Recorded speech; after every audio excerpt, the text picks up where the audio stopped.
ఇలాంటి వేదికలు చాలా తక్కువ మాకు. Gopalakrishna Naidu senior IAS officer గారు ఆయన లైఫ్ టైం ఎక్స్పీరియన్స్ని ఒక పుస్తక రూపంలో, పుస్తకం పేరు కర్మయోగి, వారి అనుభవాలను అన్నిటిని కూడా నిక్షిప్తం చేసి భవిష్యత్ తరాలకి ఒక బైబుల్గా, ఖురాన్గా, భగవద్గీతగా, దేశానికి సేవలు అందించబోయే సివిల్ సర్వెంట్స్ నుంచి పొలిటికల్ ఎగ్జిక్యూటివ్స్ వరకు వారి అనుభవాలను షేర్ చేసుకోవడానికి వారు అందించిన ఈ పుస్తక విడుదల కార్యక్రమంలో తెలంగాణ చీఫ్ సెక్రటరీ శాంతకుమారి గారు, అదేవిధంగా స్పెషల్ చీఫ్ సెక్రటరీ రామకృష్ణారావు గారు, మిసెస్ గోపాలకృష్ణ నాయుడు గారు, senior IAS, IPS, IFS and other civil సర్వెంట్స్కి సంబంధించిన రిటైర్డ్ అండ్ ప్రస్తుతం సేవలు అందిస్తున్న అధికారులు, గోపాలకృష్ణ నాయుడు గారి కుటుంబ సభ్యులు, వారి అభిమానులందరికీ ఈ సందర్భంగా శుభాకాంక్షలు తెలియజేస్తున్నాం. పొలిటికల్ ఎగ్జిక్యూటివ్స్కి ఇట్లాంటి occasions rarest of the rare occasion. ఎందుకంటే పెద్దగా ఇట్లాంటి పుస్తకావిష్కరణ కార్యక్రమాలు కానీ ఇట్లాంటి కార్యక్రమాలలో మాట్లాడడానికి తక్కువ సందర్భాలు ఉంటాయి. ఏదేమైనా 6 దశాబ్దాలు తన అనుభవాలను అన్నింటిని కూడా సంక్షిప్తం చేయడం అనేది ఒక biggest task. It is not that easy to compel with a small book or otherwise. It's an a rich experience. I can say it is a rich experience. Anything can buy, not experience. Experience అనేది మనం అది ఇంకా దాన్ని వెలకట్టడానికి కానీ కొనడానికి కానీ అవకాశం లేనిదే అనుభవం. ఆ అనుభవాన్ని నిక్షిప్తం చేసి ఒక పుస్తక రూపంలో తీసుకురావాలి అంటే అది 60 సంవత్సరాల అనుభవాలను పుస్తక రూపం చేయడం అంటే కూడా అది బిగ్గెస్ట్ టాస్క్. అందులో గోపాలకృష్ణ నాయుడు గారు సక్సెస్ అయ్యారు.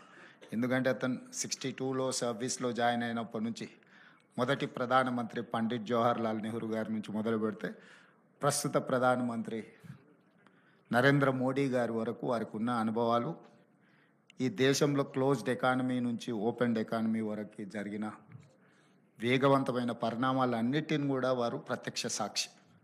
చాలామంది కొన్ని సందర్భాల్లోనే సాక్షులుగా ఉంటారు. సో ఫ్యూచర్ను కూడా వారు విజువలైజ్ చేయగలుగుతున్నారు. ఎందుకంటే ఈ వాస్ట్ ఎక్స్పీరియన్స్ వారు ఈ దేశం యొక్క భవిష్యత్ తరాల యొక్క ఆలోచనను కూడా వారు అంచనా వేసుకొని ఈ పుస్తక రూపంలో మనందరికి అందించారు. కొత్తగా సర్వీస్లో చేరే వాళ్ళందరూ కూడా ఇలాంటి అనుభవాలను చదవడం ద్వారా వాళ్ళను వాళ్ళు ఫైన్ ట్యూన్ చేసుకోవడానికి కానీ బెస్ట్ సర్వీసెస్ అందించడానికి ఉపయోగపడుతుంది. ఈ సందర్భంగా ఒక శంకరన్ గురించి, ఒక శేషన్ గారి గురించి, ఒక డాక్టర్ మన్మోహన్ సింగ్ గారి గురించి మనం చర్చించుకోవాలి. శంకరన్ అనే అతను punctuality, sincerity, down trodden people పట్ల ఒక నిబద్ధతతో పనిచేసిన ఒక గొప్ప ఐఏఎస్ అధికారి. కానీ ఈ రోజుల్లో కొత్తగా సర్వీస్లో చేరిన ఐఏఎస్ అధికారులను అడిగితే కూడా వారి పేరు గుర్తు రావడం లేదు. అదేవిధంగా శేషన్, ఈ దేశంలో ఎలక్షన్ కమిషన్ ఉంటుంది. Election commission can execute or ఈ అన్ని అంశాలను అసలు ఒక ఫ్రేమ్లోకి పట్టుకురావచ్చు. రాజకీయాలలో ఎంత దిగ్గజాలైనా ఒక ఫ్రేమ్లో పనిచేయాల్సిందే, తప్పదు ఎన్నికలను ఎదుర్కోవాలనుకున్నప్పుడు. ఒక గొప్ప సందేశాన్ని దేశంలో ఎలక్షన్ కమిషన్ ఆఫ్ ఇండియా ఉంది అని మనందరినీ తట్టి లేపేంత గొప్ప నిర్ణయాలు శేషన్ గారు చేయగలిగినారు.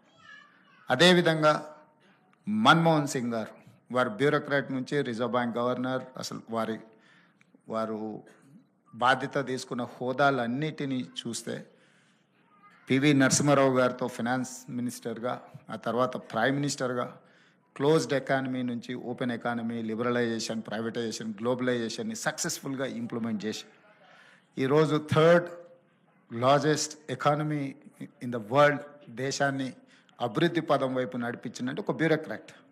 అంటే పొలిటికల్ ఎగ్జిక్యూటివ్స్ జాబ్ బ్యూరోక్రాట్స్ చేయలేరు అనే దానికి ఏం లేదు. చెయ్యగలము అని మన్మోహన్ సింగ్ గారు చేసి చూపించారు. ఈ అనుభవాలన్నీ కూడా ఈనాటి సివిల్ సర్వెంట్ అధికారులు వాళ్ళు నేర్చుకోవాలి.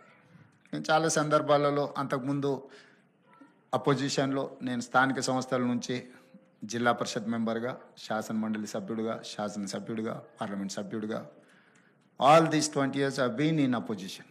చాలా సందర్భాల్లో అధికారులతో నేను కలవడం కానీ, మాట్లాడడం కానీ, సమస్యల్ని ప్రస్తావించడం కానీ, సమస్యల్ని వాళ్ళ దృష్టికి తీసుకెళ్ళే ఒక అనుభవం అయితే, ఈ 14-15 నెలలు head of the state chief మినిస్టర్గా సివిల్ సర్వెంట్ అధికారుల నుంచి కింది అధికారుల వరకు చూస్తున్నప్పుడు, గతంలో అధికారులు చాలామంది సరే 10-15% హియర్ అండ్ దేర్ ఉంటారు. 70-80% అధికారులు రాజకీయ నాయకులు ఏదైనా అంశాలు ప్రస్తావించినప్పుడు అందులో ఉండే లోతుపాతులు, లేకపోతే అది చేయడం వల్ల జరిగే నష్టాన్ని, లేకపోతే చట్ట విరుద్ధంగా రేపు ఏ విధంగా సమస్య అవుతుందో వివరించేవాళ్ళు.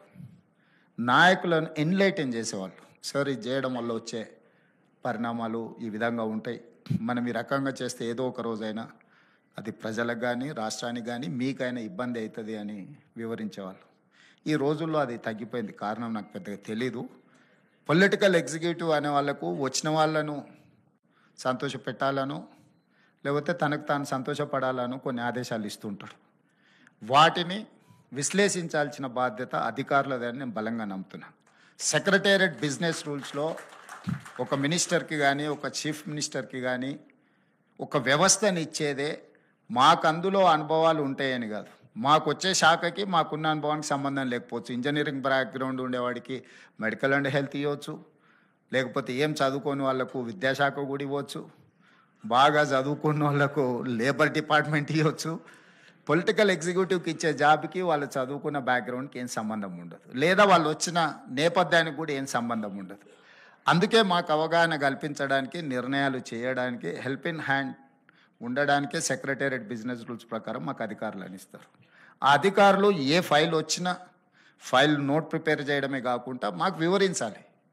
కానీ ఇవాళ రేపు అదేం లేదు. మేము ఒక తప్పు చేయమంటే ఒకటెందుకు సార్ 3 చేద్దాం, ఒకేసారి బాగుంటుంది, బలంగా ఉంటుంది, మళ్ళీ ఎందుకు, మళ్ళీ రేపు కొత్తగా 3 చేయొచ్చు అన్నట్టుగా నేను అధికారులను చూస్తున్నా. ఇది సమాజానికి మంచిది కాదు. ఈ సమాజాన్ని 77 సంవత్సరాలు దాదాపుగా మనం చూస్తూ వస్తున్నాము. ఎంతోమంది బ్యూరోక్రాట్స్, సివిల్ సర్వెంట్స్ వాళ్ళ లైఫ్లో అన్నీ సాక్రిఫైస్ చేసి కుటుంబాల యొక్క యోగక్షేమాలు కూడా వదిలేసి దేశానికి సేవలు అందించింది కాబట్టి దేశం ఇంత బలపడ్డది, ఆర్థికంగా నిలదొక్కున్నది. ఇది జస్ట్ లైక్ దట్ ఇవన్నీ జరిగినవి కాదు. కానీ వాళ్ళు వస్తున్న వాళ్ళు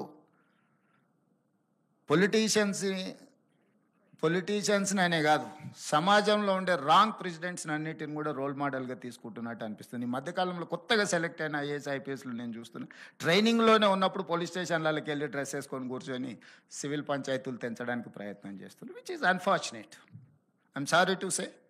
నేను ఇందుకు ఈ వేదిక మీద పంచుకుంటున్నా అంటే కొద్ది మందిలో అయినా ఇది మార్పు రావాలి. ఆదర్శంగా ఉన్న వాళ్ళ గురించి చర్చ జరగాలి. అదేవిధంగా నేను జిల్లా పరిషత్ మెంబర్గా ఉన్నప్పుడు పెద్ద జిల్లా మహబూబ్ నగర్ జిల్లా అంటే వ్యాస్ట్, 14 మంది ఎమ్మెల్యేలు. అసలు ఒక పక్క నుంచి ఇంకో పక్కకు పోవాలంటే ఆ కాలంలో ఉండే అంబాసిడర్ కార్లు, చిన్న కార్లు, అలా 7-8-10 గంటలు జర్నీ.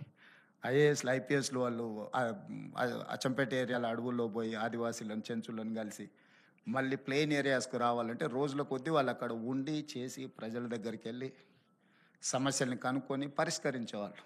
లీడర్స్ కంటే కూడా ఆఫీసర్స్తో ప్రజలు మమేకమయ్యేవాళ్ళు, చెప్పుకునేవాళ్ళు.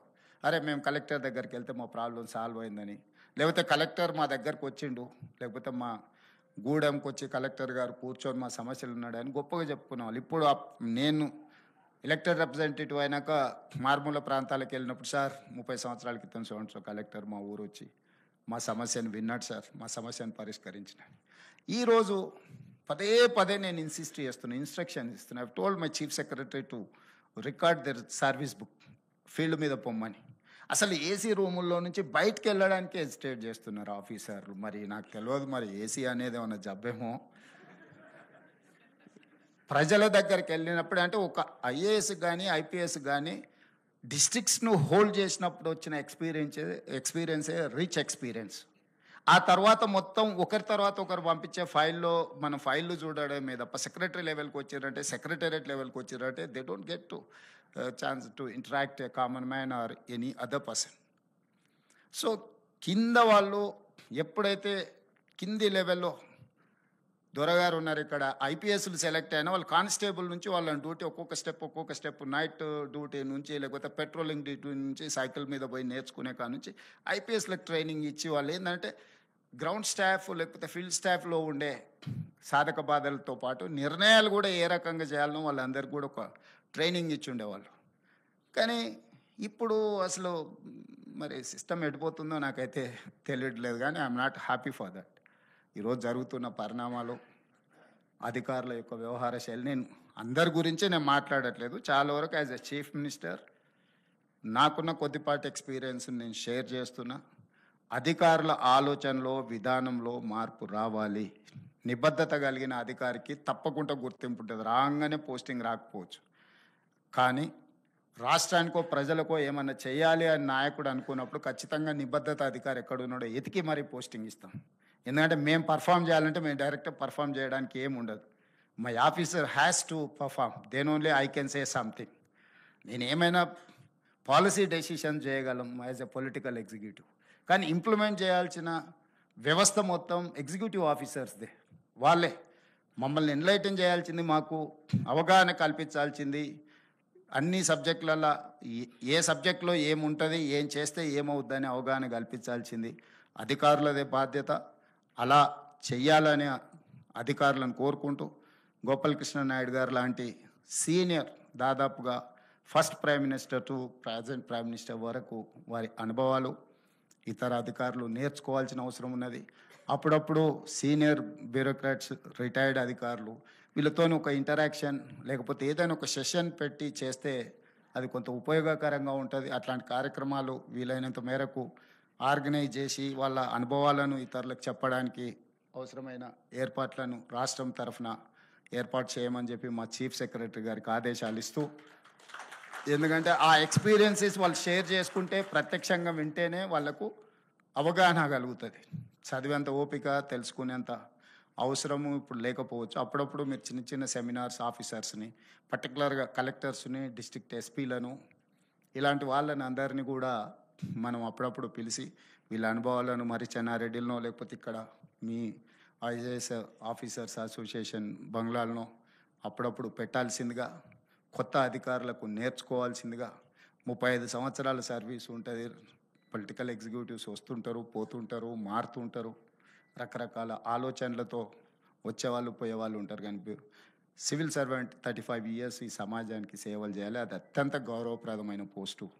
ఈ గౌరవప్రదమైన పోస్టును మనం హార్డ్ వర్క్ ద్వారా లేకపోతే ప్రజలకు ఉపయోగపడే విధంగా, మనం కుర్చీలో కూర్చున్నప్పుడు ఏ విధంగా పేదోడికి సహాయం చేయాలన్న ఆలోచన చేయాలి, మనకున్న జ్ఞానాన్ని కానీ మనకున్న అధికారాన్ని బట్టి. కానీ ఏ విధంగా అడ్డేయాలి, ఏ విధంగా ఇబ్బంది పెట్టాలి, వచ్చిన ఫైల్ మీద ఏ విధంగా నెగటివ్ కామెంట్స్ రాయాలి అనే ఆలోచన తగ్గించుకొని ఒక పాజిటివ్ అప్రోచ్ ప్రజలకు ఉపయోగపడే విధంగా చేస్తే చాలా కాలం గుర్తుంటారు.